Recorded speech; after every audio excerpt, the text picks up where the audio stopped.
Kembali lagi ke sini. Pertanyaan saya sekarang, pertanyaannya, di Indonesia ada hukum? Ada aturan? Apa yang terjadi ketika di Indonesia tidak ada hukum atau tidak ada aturan? Indonesia hancur. Indonesia kan hancur, tidak merdeka. Apa lagi? Apa lagi? Merugikan semua orang. Iya betul. Yang bakal terjadi ketika negara itu tidak ada aturan, wah kacau balau. Tidak akan pernah ada ketentraman dalam hidup. Segitu teh ada aturan. Ya. Andai kata tidak ada aturan. Iya. Apa yang terjadi saat ini? Yang terjadi saat ini apa? Ketika aturan harus ditegakkan oleh para penegak hukum. Tapi yang terjadi apa yang terjadi? Para penegak hukum sendiri yang kadang-kadang melanggar hukum, melanggar aturan. Nah, apa yang harus dilakukan oleh penegak hukum? Apa yang dilakukan? Mengadili orang-orang yang mengerti hukum harusnya 2, 3, 4 kali lipat dari aturan yang dia buat sendiri. Ya, kan double. Ya, kenapa harus double? Orang yang tidak paham dengan aturan, yang tidak mengerti hukum, melanggar hukum, ya, saya pikir bukan wajar ya, tetapi ya dimaklumi. Tetapi sekarang pertanyaannya, dia seorang penegak hukum yang membuat aturan juga, tetapi dia yang melanggar hukum, bahkan melebihi batas sampai menghilangkan nyawa seseorang, harusnya dihukum 4 kali lipat dari orang-orang yang biasa. Kalau hukumannya hukuman seumur hidup, ya wajarlah. Ya. Tapi yang lebih wajar lagi apa? Yang lebih wajar lagi, berikanlah hukuman yang setimpal dengan kelakuan yang dia lakukan. Kalau mau hukum mati secepatnya. Iya kan? Dia mengerti hukum, yang dia tahu hukum, dia yang menegakkan hukum, tetapi dia sendiri yang melanggar hukum. Oke, ini menurut Utrecht.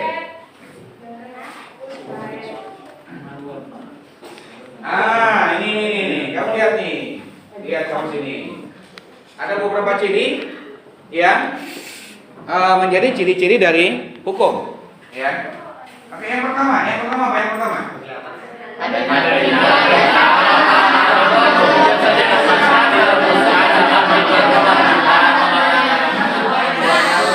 Oke, saya ambil yang simpel aja lah. Ya, saya ambil aturan yang ada di sekolah. Ada yang pertama ini. Adanya perintah dan larangan. Yang dirumuskan dalam bentuk perintah ataupun larangan-larangan. Ya, ada di sekolah perintah dan larangan? Perintahnya apa? Ya, perintahnya apa? Oke, bagi yang muslim, ya, itu perintah dari apa? Instruksi lah katakanlah. Instruksi dari siapa? Instruksi dari Allah sebenarnya, bukan dari Pak Hariri. Ya, sholat itu adalah instruksi dari Tuhan yang Maha Kuasa. Ke gereja juga sama, itu adalah instruksi bagi mereka yang beragama non-muslim. Ke pura, kemudian lagi ke mana lagi? Ke kelenteng, ke vihara, itu adalah instruksi atau perintah dari Tuhan yang Maha Kuasa. Ya. Nah, kalau guru-guru itu hanya mengingatkan saja. Hanya mengingatkan. Mungkin kamu lupa, takutnya kamu lupa bahwa kamu adalah penganut salah satu agama yang ada di Indonesia. Ya. Diingatkan supaya apa? Kamu yang melaksanakan dapat pahala, kami yang mengingatkan juga mendapatkan pahala juga. Kan sama-sama dapat pahala. Ya. Ada yang marah ketika diingatkan? Ada banyak yang marah. Ada. Apa yang kamu katakan? Pak, memeluk agama itu adalah hak asasi. Melaksanakan kewajiban juga adalah kewajiban asasi. Saya mau sholat ataupun tidak, hak asasi saya apa? Tapi ingat, ketika kalian masuk ke sebuah lembaga, maka mau tidak mau kalian harus mengikuti aturan di lembaga tersebut. Paham? Ketika kalian masuk kepada salah satu agama yang sudah kalian anut, maka kalian punya kewajiban yang harus dilaksanakan. Mau nggak mau, suka nggak suka, itu mah sudah kewajiban. Ya. Jadi nggak boleh lagi kita, itu kan hak asasi, Pak. Iya, memang hak asasi, tapi di situ juga ada kewajiban asasi. Ya. Jadi kamu jangan pernah bilang kamu punya hak asasi, tapi kamu lupa bahwa kamu punya kewajiban asasi. Oke, ini aturan. Ya, aturan yang ada dalam sebuah hukum. Ya, ciri-ciri dari sanksi hukum. Jadi bagi mereka yang melanggar hukum, melanggar aturan, apa yang dilakukan? Sanksi. Siap-siaplah.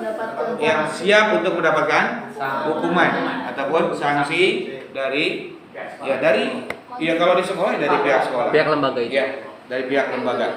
Oke, kemudian yang kedua, perintah atau larangan tersebut dipatuhi masyarakat. ya, tadi sudah. Oke. Jadi siapapun dia, ya, siapapun kamu, ya, siapapun kalian semuanya, maka wajib mentaati aturan sekolah. Ya, wajib mentaati aturan sekolah. Mau nggak mau, suka nggak suka. Ya. Jadi jangan sampai kalian lupa bahwa kita ini punya aturan. Oke, lanjut. Oke, ini. Dalam pasal 10 KUHP, apa KUHP itu? Apa KUHP itu? Kuhap. Apa KUHP itu? Ini artinya kamu jarang-jarang update nih. KUHP itu apa? Kitab Undang Hukum Pidana. Ya. Apa bedanya dengan KUHP? KUHP. Ini kan KUHP nih. Ada KUHP. KUHP. Agamanya, Pak.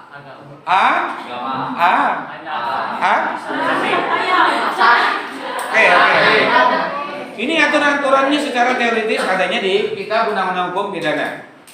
Tapi ada juga yang namanya KUHP, yaitu Kitab Undang-Undang Hukum Acara Pidana. Jadi si A melanggar pasal sekian, sanksinya sekian tahun, sekian bulan, sekian hari. Si B melakukan pembunuhan berencana, hukumannya sekian puluh tahun atau hukuman mati dan lain sebagainya. Aturan-aturannya ada di KUHP, tapi pelaksanaannya ada di KUHP.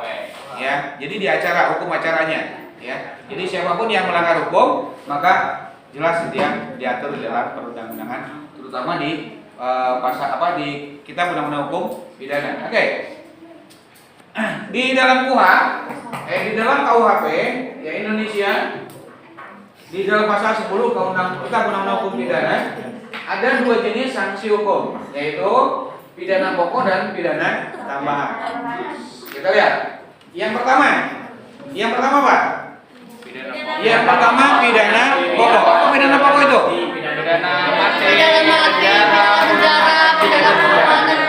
Saya tanya, di antara sekian banyak ini, kamu mau pilih yang mana di pidana pokok? Mau pilih yang mana?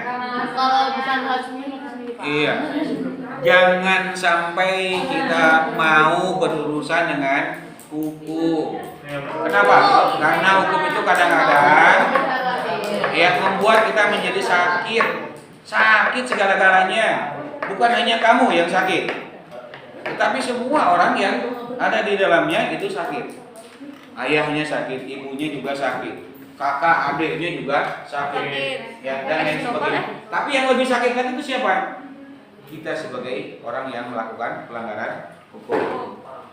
Ya, jadi Jangan pilihlah di antara satu ataupun yang kedua. Ya, mau pidana pokok ataupun pidana tambahan. Apa pidana tambahan? Apa pidana tambahan itu? Pencabutan hak. Ya. Penyitaan. Misalnya apa? Misalnya disita, dicabut, apa lagi? Jadi di samping pidana ini, pidana pokoknya sudah diberikan, tapi juga dia dicabut hak-hak terhadap apa yang dia punya. Misalnya saya melakukan pelanggaran hukum. Misalnya. Kemudian saya sudah dapat pidana pokoknya. Tetapi pidana tambahannya apa yang saya dapatkan? Misalnya merampok barang-barang. Iya, barang-barang saya diambil, disita. Untuk siapa? Untuk negara. Saya sebagai PNS juga dicabut. Entah diturunkan jabatan kah, diturunkan kenaikan golongannya, atau saya memang betul-betul dilepas dari PNS. Itu ini unsur-unsur hukum, tolong diperhatikan baik-baik. Ada berapa unsur? 4. Ya. Peraturan tentang tingkat hak manusia dalam kehidupan bermasyarakat.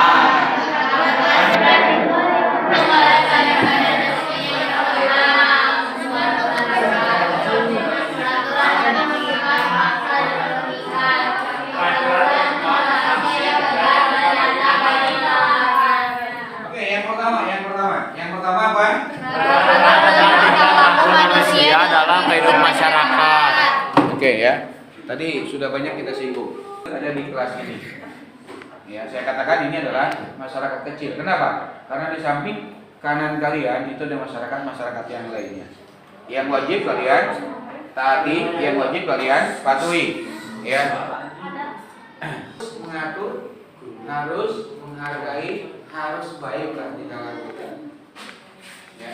Pernah saya katakan bahwa andai kata kalian menjadi siswa dan kalian sebagai siswa tidak bisa memberikan hormat kepada pihak lain, terutama kepada pihak guru, maka